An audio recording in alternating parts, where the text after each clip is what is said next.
Jaguars out there on OTAs, and Stuart Weber giving us a sneak peek throughout the show, or at least in the last half hour or so. And here he is back at it again as we take a look at the defensive side of things. Oh, this has been a talker, hasn't it? The secondary. Yep. And what that secondary will look like and who's going to be out there. No depth chart. I actually think the Jags have a pretty good depth chart in the secondary. What we're trying to figure out is who's going to emerge as the frontline guys in the secondary. That's really the storyline for me. Okay, so Antonio, this Jerry and Jones. Is this right the two? Okay, so it's defense on defense right now. Yeah. They're doing something. Yeah. I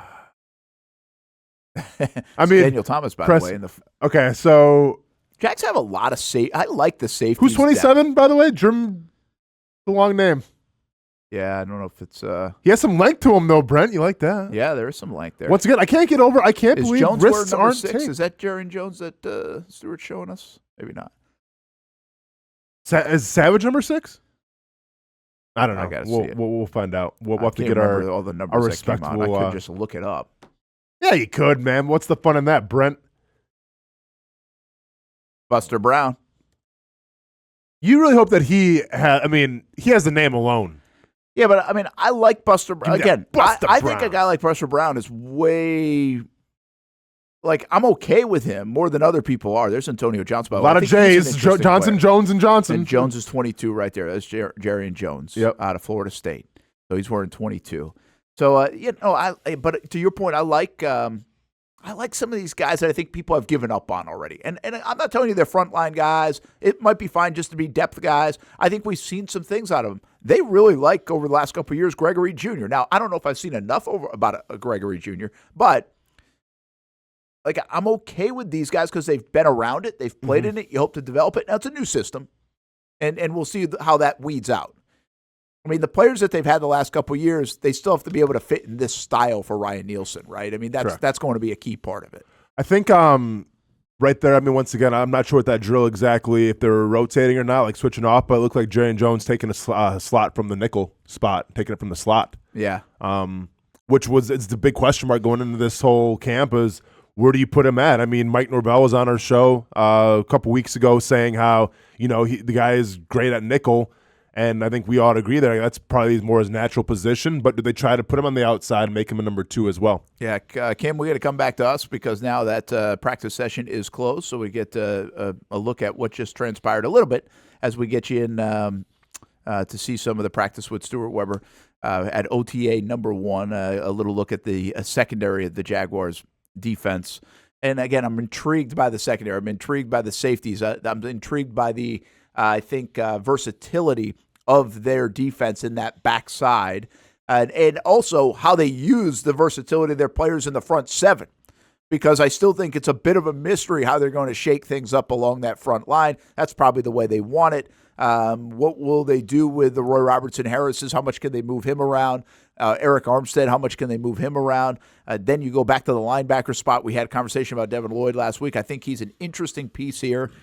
Is there enough pass rush is the overall question. Like, to me, that's the biggest question on defense. Is there enough depth at pass rush? Even more so than who will emerge at the secondary and be the starters. That's a big question. But I know they have guys. Like, I'm not sure they have enough guys on that pass rush unless they start playing with other combinations, which would include a guy like Devin Lloyd and put him in a spot to do that. And then I'm like, oh, okay. If you're starting to tell me, hey, Devin Lloyd's going to move up and pass rush a little bit more, which they've kind of indicated, I'm like, okay, I feel better about that. Still want to see it. We haven't seen it at this level. Well, yeah, we have to see it at this level because it's one thing to rush the passer and blitz and everything in college, but in the NFL, it's definitely a different game. So the fact that he's kind of been regulated to playing more of a traditional linebacker, drop back into coverage, diagnose kind of role for the first part of his career makes you a little nervous, but once again, if Ryan Nielsen can turn him loose and say, hey, man, do what you do best, and he can kind of take to that, then I think you have something there. Yeah, we talked about Tank Bigsby earlier, and I think he's a big, like an underdog, not an underdog, kind of an undertold big part of the equation because I think his impact on others, and you can go a lot of different ways. Pick your favorite person. But I do think Lloyd kind of fits that to me on the defensive side. If there's a domino effect of a guy in his play, and what you think you can get, what you hope you get, his versatility, how you're used, and the impact on others and some of the question marks we might have that could get answered. I think he's kind of that guy on that side of it going into year 3, where I think Bigsby could be that guy on the offensive side of things. Yeah, I mean, you took them both pretty high, and obviously you want to see that return on that investment. So, yeah, I agree with you where I think of, the best of Lloyd is still yet to be seen. But if you set him up for success, I mean, we mentioned this last week a little bit, but it's the Miles Jack effect. Miles Jack played his best football when he was off the ball, weak side, using things as athleticism. For whatever reason, they decided, hey, well, you know what? I mean, you're good off the ball, but let's go ahead and put the green dot on you. Puzz is gone now. You're calling the plays a lot more on your play. You're playing middle linebacker now. And it wasn't the best version of Miles Jack. So, yeah, I think you can see a game changer if Lloyd can take to this new position. But once again, he's got to be coached properly, and it has to be the right scheme for him to fall in line. But I'm more excited for him to do that than what I've seen the past couple of years of what he's been able to do.